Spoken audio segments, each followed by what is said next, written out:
अभिनंदन का शब्द मेरे को दिखाई नहीं दे रहा, लेकिन कर्मचारी हिस्से से निर्णय लेने का मार्ग मुझे दिखाई दे रहा। मैं उस पर लगातार चलता रहूंगा, ये सच्चा है। हमारे बीच ये परस्पर एक दूसरे की पूरक व्यवस्थाओं के अंतर्गत हम काम करते हैं। सरकार का मतलब है, सरकार के मुखिया का मतलब है, सरकार की व्यवस्थाओं का एक ही अर्थ है कि हम अपनी व्यवस्थाओं में सुव्यवस्था स्थापित करें। कहीं भी अव्यवस्था है, दुरावस्था है, कहीं कोई कमी है, उसको दुरुस्त करना।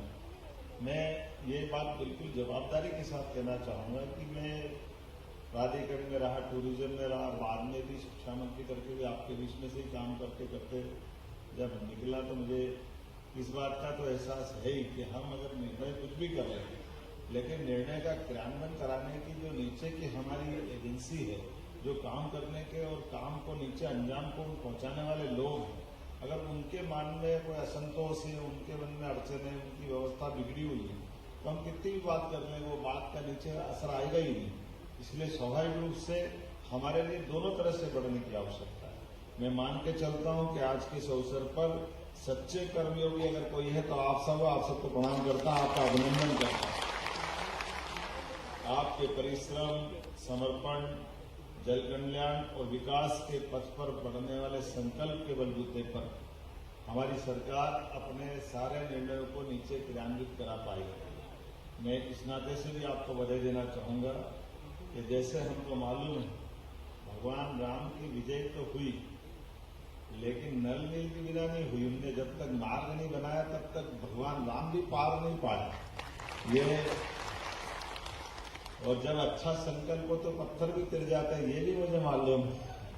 केवल अच्छा संकल्प, अच्छे काम करने का आपका अपना मन बना रहे तो परमात्मा की दया से हमारे सारे निर्णय, और मैं इसी आधार पर मान के चलता हूं कि जब आपने कहा कि हमारे प्रदेश के कर्मचारी, जब माननीय प्रधानमंत्री जी के लिए अभिनंदन करता हूं इस मामले में, तो माननीय श्रीमान नरेंद्र मोदी जी, मैं प्रदेश का और देश का दिए समान करने के लिए उनका एक वाक्य, डबल इंजन की सरकार, तो इंजन के पीछे इंजन लगा हुआ है, वो तेज जाएगा तो हम कैसे पीछे रह सकते हैं? हमको भी तो तेज ही चलना पड़ेगा। डबल इंजन का मतलब एक साथ ही तो है। इसीलिए वो सारे अंतरों के माध्यम से जबरदस्ती से कुछ कुछ चीजों में अटकाना लटकाना मैं समझता हूँ कि ये उचित नहीं था। मैं तो ये मान के चलता हूँ 9 वर्षों से भी आपका एचआरए जो लटका हुआ था, मैं तो बाहर से देख के दुखी होता था कि जबरदस्ती ये क्या है, जिनके हक की चीज है वो क्यों नहीं मिलना चाहिए, उनको समय पे देना चाहिए। ये चीजें बोलने से थोड़ी देना चाहिए, अपने आप ही देना चाहिए। मैं इस मामले में थोड़ा भाग्यशाली भी हूँ कि आप लोगों को ज्ञापन देने नहीं आना पड़ा, मेरे परिवार ही बढ़ा दी। और केवल ये नहीं, हमको मालूम है कि अभी महंगाई भत्ता और भी सारी बातें, जैसे उदाहरण के लिए आपने गौर नहीं करा, ये सारी बातें बोले लेकिन स्थानांतरण नीति के नहीं बोले, ट्रांसफर नहीं। मैंने उस बारे में भी ध्यान रखा कि स्थानांतरण करेंगे, लेकिन करेंगे कब? जब हमारा उनका सबका एक समय आता है, जब बच्चों की छुट्टियां हो जाए, हम थोड़ा सुविधा से आने जाने की व्यवस्था बना लें। तो इसीलिए गर्मी की छुट्टी का बराबर इंतजार करा, भले जो भी सहन करना पड़ा। नए नए मुखिया को कितना सहन करना पड़ता आप सब जानते ही हैं, लेकिन हमने कहा कि ये समय आएगा जरूर कर देंगे। तो बिना किए आपके बीच में 1 महीने का समय देकर करने कराने वाले दोनों को, और उसमें भी हमने सुविधा यही दी, पति पत्नी दूर दूर है तो क्यों रहना चाहिए, वो कोशिश करें कि एक साथ आ जाए। हमारे लिए ये ज्यादा जरूरी है कि इन छोटी छोटी बातों का अच्छे से विचार करें। कई बार इसका गलत अर्थ निकालते हैं, निकाले जिनको निकालना। हमने तो आपको ध्यान हो तो बहनों के लिए तो खास बोलना चाहूंगा, हमारे 33% की बात है तो हमने तो 35% करा, 2% और बढ़ाओ। बहनों के लिए इससे अच्छा क्या मौका हो? सभी क्षेत्रों में समान रूप से बढ़ने के लिए मौका देना, यही तो अपने लिए समझने वाली बात होना था। इसलिए आज के अवसर पर मैं तो ये मान के चलता हूँ कि आपने अभिनंदन जरूर करा है, लेकिन मैं अपने परिवार में मान के चलता हूँ कि ये अभिनंदन केवल हमारे अच्छे संकल्प का अभिनंदन है, जिस आधार पर हम और आप अलग अलग नहीं, इन व्यवस्थाओं के हिस्से हैं, जिसके कारण से हम सरकार में बैठे। जब मैं आपसे बात कर रहा हूं तो उम्मीद करता हूं कि हमारे लिए जो 2023 में हमने संकल्प पत्र में कहा था, अक्षरशः उसको उतारने का प्रयास करेंगे नीचे तक, इसमें कोई संदेह नहीं। अब ये बताओ, मैं आपका मजदूर संघ के तो काम कर रहा हूँ, आम के आम बिजली के दाम, इधर उद्योग धंधे लगेंगे, इधर अपना संगठन बढ़ जाएगा, और क्या चाहिए? यही तो है। हमारे लोगों को रोजगार भी मिलेगा, काम भी मिलेंगे। रोजगार का मतलब केवल सरकारी नौकरी नहीं है, जो बार बार हम बोलते हैं, लेकिन सरकारी नौकरी के जो पद है वो भी सारे भरे जाना चाहिए, उनको भी खाली नहीं रखना, ये भी तो हमारा काम है। इसलिए आते ही सारे प्रकार के पदों को भरने का अभियान चला है, और अभी बच्चे कुछ कुछ उसके और पार्ट करते जा रहे हैं। भर्ती करने में भी जो कठिनाई आ रही है, जैसे पुलिस विभाग की भर्ती, अब हमने पुलिस विभाग की भी लगभग जितनी पद थे वो तो भरे ही भरे, और नए भी मंजूर कर दिए। आपको ध्यान में होगा हमारे यहाँ पुलिस बैंड, ये कई सारी चीजें तो मैं आपसे पास मेरा तो आपसे भी दो करना है, क्योंकि क्या है कि कभी कभी आप ही भूल जाते हो कि आपका कोई अपना थोड़ा नुकसान होगा, नुकसान इस आते थे। जैसे मजाक कर रहा हूँ, बुरा मत मानना, कि जैसे उदाहरण के लिए आजादी के पहले से हर जिले के अंदर पुलिस बैंड अपने थे। अब पुलिस बैंड के पद धीरे धीरे करके सरकार की, किसी की सरकार रही, 55 साल तो किसी और की रही, 25 साल हमारी रही, लेकिन उसके पहले से आजादी के पहले के जो पुलिस बैंड के पद अपने आप ही खत्म होते चले, वो पद के साथ चले गए। तो ऐसे चीजों में हमने कहा ये पुलिस की अगर भर्ती होती है, पुलिस की ड्रिल होती है, पुलिस के 26 जनवरी 15 अगस्त का हमारे लिए उससे अच्छा गौरव का क्या दिवस है? वो तो होली दिवाली है हमारे लिए, तो वहां की गरिमा हमारे उस अनुपात में होना चाहिए। तो बोले आपने जब मैं होली दिवाली की बात कर रहा हूँ तो वो तो उसका आनंद भी वैसे ही आना चाहिए। इसलिए हमने 55 जिलों के अंदर ही सभी दूर पुलिस बैंड की मंजूरी दी, और केवल इतना ही नहीं, बाकी भी सारे पदों को लेकर जहां जहां नए जिले बन गए, अब जिले बन गए तो जिले के लिए पद देने ही पड़े, देना चाहिए भी, क्यों नहीं देना चाहिए, देना पड़ेगा। और ऐसे एक एक करके सारे चीजों को लगातार इस व्यवस्था को चलाते चलाते मुझे इस बात का ध्यान में है, जैसे एक दो चीज और हम करने वाले। मैं शिक्षा मंत्री था, मुझे बड़ा अटपटा लगता था कि शिक्षा मंत्री के नाते से पीएससी, केवल ये थोड़ा अटपटा लगा कि जो हमारे विरोधी दल के लोगों को, कि उनके समय कभी भी कोई शिक्षा मंत्री ने पीएससी कराई नहीं। पीएससी करोगे नहीं तो भर्ती कब होगी? इसके परिणाम क्या निकला? विक्रम वर्मा जी ने कराई थी, उनके समय भर्ती हुई, बाद में अपने जयमान सिंह की पौड़िया जी के समय हुई थी, फिर हमने कराई थी। फिर हमने कहा ये पीएससी कराने वाला कोई आए और नहीं करे तो उसी बीच बहुत सारे पद खाली होते जाते हैं, कॉलेज के बच्चे रोज पढ़ते हैं, तो ऐसा क्यों होना चाहिए? अब हमने कोशिश करी है कि अपने लिए पीएससी के लिए कोई विशेष डेट देने की जरूरत नहीं, संख्या लेने की जरूरत नहीं, इधर पद खाली हो, इधर हर साल भर्ती होना चाहिए अपने आप, बिना संकोच के, कोई रोकना नहीं। सारे विभागों के अंदर जो पद खाली होते जाए, कोई बोलने बताने की जरूरत नहीं, वो अपने आप क्रमशः कब को रिटायरमेंट होने वाला सबको मालूम है, पद मंजूर है सबको मालूम है, तो वो प्रक्रिया चलने दो लगातार, उसमें क्या फर्क पड़ता है?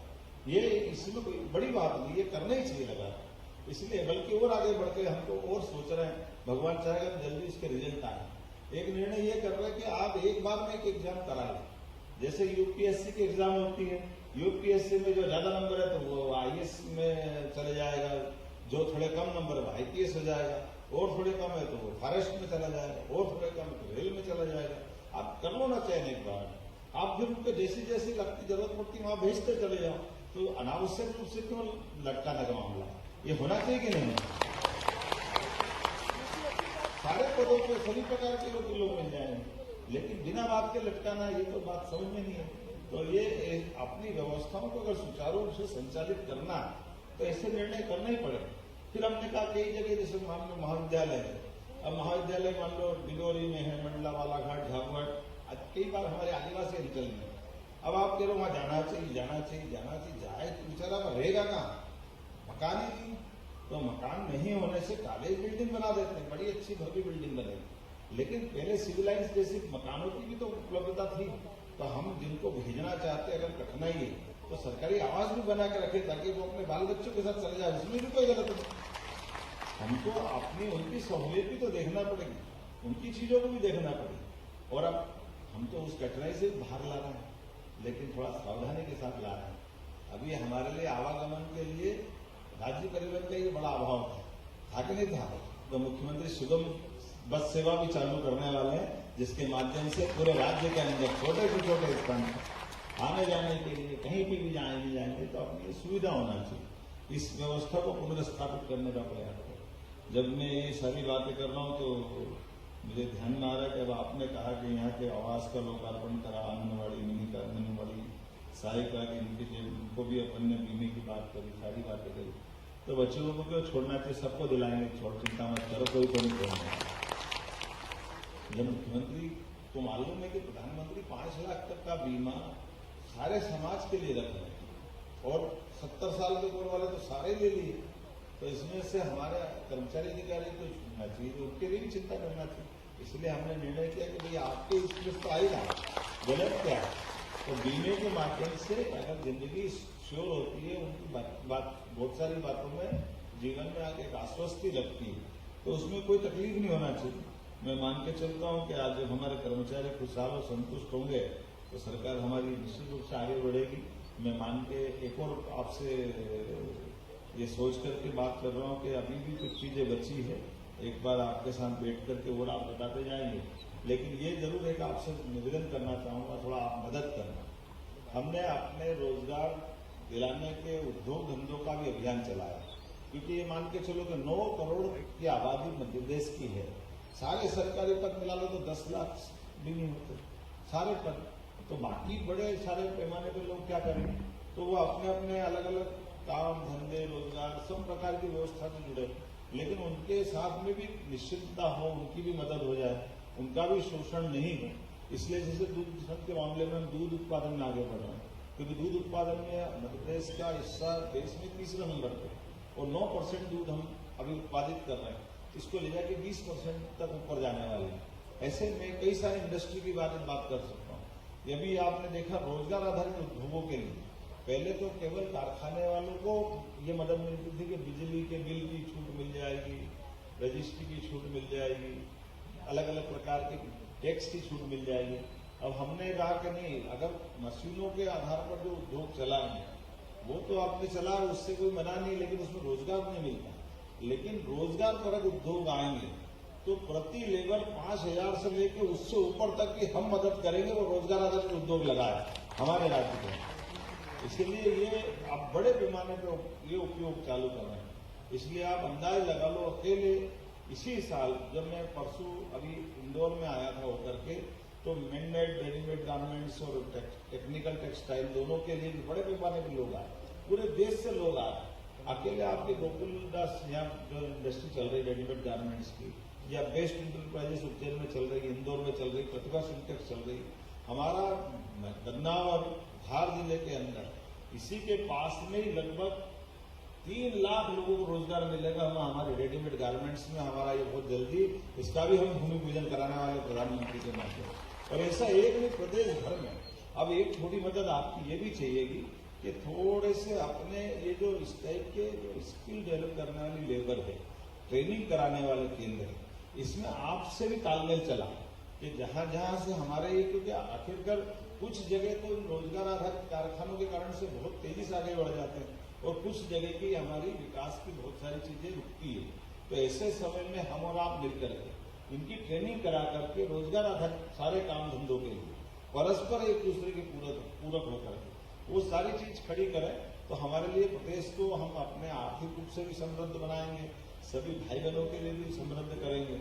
इसलिए आप ध्यान देना, हमने ये जो 4 श्रेणियों के माननीय प्रधानमंत्री जी जो बात करते हैं वो चारों श्रेणी पे काम कर रहे हैं, महिला, किसान, युवा, गरीब। इसका मतलब हर क्षेत्र के लिए हमने अपने कैबिनेट से इनके बारे में नीतियों की बात करें, तो गरीब वर्ग के लिए अर्थात युवा भी आ जाएंगे, महिला, वैसे तो आप हर एक क्षेत्र में बैठते हैं। हमने जो अपना ड्राफ्ट बना करके कुछ विभागों के लिए, वैसे तो हमारे 55 अलग अलग मंत्रालय हैं, लेकिन 55 मंत्रालयों को हमने 4 श्रेणी में बांटा है कि अधिकतर एक दूसरे के साथ मिलकर के एक एक विभाग, एक एक मंत्रालय अपनी अपनी अलग अलग बात नहीं करेगा, समेकित रूप से बात करेगा, एक साथ से बात करेगा और एक साथ इकट्ठा होकर के वो अपनी सारी योजनाओं को लेकर मैदान में उतरे और जनता से सीधा उनका संबंध बने, जनता से उनका सीधा संवाद हो। इस नाते से अलग अलग विभागों के, जैसे हमने पहले अपने रीजनल संभाग स्तर की जो इंडस्ट्री कॉन्क्लेव कराई थी, उसके बाद अब हमने क्रम चालू करा अलग अलग सेक्टर, क्योंकि अलग अलग सेक्टर में रोजगार भी है, विकास की संभावना भी है। तो अलग अलग सेक्टर जैसे कृषि आधारित उद्योग, तो हमारे 11 मंत्रालय कृषि आधारित उद्योगों के आधार पर। तो कृषि की बात करें तो उसमें हैवी इंडस्ट्री भी आजकल आ गई है, एमएसएमई भी आ गई, लघु कुटीर उद्योग भी आ गए। ऐसे सब प्रकार के साथ साथ स्वयं सहायता समूह भी बड़े बड़े हो गए, इसमें भी कोई अंतर नहीं है। तो इनके साथ जोड़ करके इनके लिए क्या क्या हो सकता है और उनके भी मेले लगा करके समाज के सामने लाए। जैसे कृषि आधारित उद्योग के लिए हमने अभी सीतामऊ मंदसौर जिले के छोटे स्थान पर भी लगाया, लेकिन इतना जबरदस्त आनंद आया कि बड़े पैमाने पर लोग वहां मौजूद थे। और अब हम लगा रहे हैं 26 तारीख से 26, 27, 28 3 दिन का अपने नरसिंहपुर में, जिसमें हमारा ये पूरा महाकौशल का क्षेत्र कवर करना चाह रहा है। इसके बाद में फिर हम सतना जाएंगे, अगले बरसात बाद मुरैना, और एक बहुत बड़ा प्रदेश का जैसे GIS करी थी हमने उद्योग आधारित, ऐसी कृषि आधारित पूरे देश और दुनिया के लोगों को बुला करके भोपाल के पास सीहोर में कराएंगे, ताकि कृषि आधारित उद्योग जितने धंधे आए, जितने काम वाले आए, उन सबके संभावनाओं पे हम काम करेंगे। तो दोनों तरह के लोग, जैसे हमारे यहाँ लेबर से संबंधित लोगों को लिए भी लेबर के काम करेंगे, लेकिन नव उद्यमी बनना चाहते हैं अपने में से, जो थोड़ा संवेदनशीलता रखते हैं, परिवार बढ़ गया, कई लोगों को काम धंधे करना, तो मजदूर संघ के सदस्य भले ही है, लेकिन उनको सामने की सीट पे बिठाकर भी बुलाएंगे तो तकलीफ नहीं ना। अपनी पीढ़ियां बढ़ रही तो अपना प्रदेश आगे बढ़ाना, तो सब समय से लेकर चलना पड़ेगा, केवल एक तरफ की बात नहीं रही। तो दोनों तरह से रोजगार आधारित उद्योगों में हमारे लोग भी जुड़ करके काम खड़े करें, कोऑपरेटिव भी जुड़े, कोऑपरेटिव से भी बड़ा कर सकते हैं। और इसी प्रकार से और भी सारी बातों के लिए कुछ और काम बचे होंगे, मैं समझ सकता हूँ आने वाले समय में। जून के महीने में जो आपने कहा कि एक बार अपन और बैठे साथ में, जिसमें भारतीय मजदूर संघ और श्रम विभाग के, क्योंकि मैंने जो लेबर की बात कही वो इसीलिए कि कई सारी इंडस्ट्रियां आगे आज अपने पास अभी संभावना बहुत जबरदस्त बनी है। बांग्लादेश और वैश्विक परिदृश्य में अभी भारत की तरफ लोग देखें, लेकिन कभी कभी हमारे तरफ वो जो रोजगार वाले लोग को चलाने में उसकी जो थोड़े दिन की जो उसकी एक बार पौधा जड़ पकड़ लेगा तो फिर फल भी देगा ना, फूल भी देगा, सब बढ़िया करेगा। लेकिन वो अगर छोटा ही है उसकी जान ले लोगे तो फिर वो समझे भारत माता की हो जाएगा, फिर कुछ बचने वाला नहीं। तो उसको बचाने के लिए हम और आप मिलकर के काम करेंगे, तो ऐसा अपना पूरा प्रदेश में बहुत अच्छी समृद्धि की संभावना है। परमात्मा ने कई अनुकूलता हमको दी, जिसमें हमारा योगदान नहीं, हम तो केवल इसको समझ के कर ले। जैसे आज मुझे इस बात को कहने में कोई संकोच नहीं, आपको धन्यवाद भी दूंगा। मैं जिस दिन बना था मैं मान के चलता था कि मैं मजदूर संघ और सारे लोगों कर्मचारी संघ की इसकी अपने आप चिंता करूंगा, पर मैंने कही तो मैं जानता हूँ गारंटी थोड़ी गली कि मतलब थोड़ा ध्यान वाना देंगे तो मैं कहा आप में पढ़ूंगा, थोड़ा डरना भी पड़ता था। लेकिन बिना के काम करते जाओ तो परस्पर विश्वास भी बनता है, ये बनाना चाहिए। इसलिए हमने कहा कि हम एक दूसरे के साथ पूरे थे, तो बिना किए सारे काम करने की आदत तो है, लेकिन फिर भी आपस में संवाद करते हुए कभी कोई ऐसी बात भी आए तो ये संवाद का प्लेटफॉर्म डेवलप करते हुए ये सभी सेक्टर में, केवल अधिकारी कर्मचारी नहीं, हमारे उद्योग संघ के माध्यम से भी उद्योग रोजगार आधारित उद्योग वाले उनके लिए भी, क्योंकि इसका एक अच्छा इंप्रेशन ये पड़ा। इसमें मजदूर संघ से आप सबको भी धन्यवाद देना चाहूंगा कि बड़े पैमाने लोगों ने कहा कि जैसा गुजरात का माहौल वही मध्य प्रदेश का, यहाँ कोई बहुत हड़तालें नहीं होती है, बहुत दुखी नहीं लोग, जैसे बंगाल है, बाकी जगह हालत खराब है, बिहार और अपने दूसरे राज्यों में है, लेकिन तुलनात्मक मध्य प्रदेश में बहुत अच्छा। और भौगोलिक रूप से मध्य प्रदेश भी इतना अच्छा कि मध्य में है, उत्तर दक्षिण पूर्व पश्चिम कहीं भी जाना हो कोई परेशानी नहीं, बहुत सरलता के साथ आना जाना होता है। बाकी बिजली, पानी, सड़क, सारी चीजों की उपलब्धता भी बहुत अच्छी है। तो मैं मान के चलता हूँ जो अच्छा ही है उसको सबके सामने लाते हुए और सबके जीवन की बेहतरी के लिए ये ऐसा हमको लगातार करते रहना चाहिए। पुनः जब आपने लिखा है तो एक बार आभार कर देता हूँ। अभिनंदन समारोह में आपने मुझे मौका दिया, मैं आपका आभारी भी हूँ। बहुत बहुत धन्यवाद। भारत माता की जय।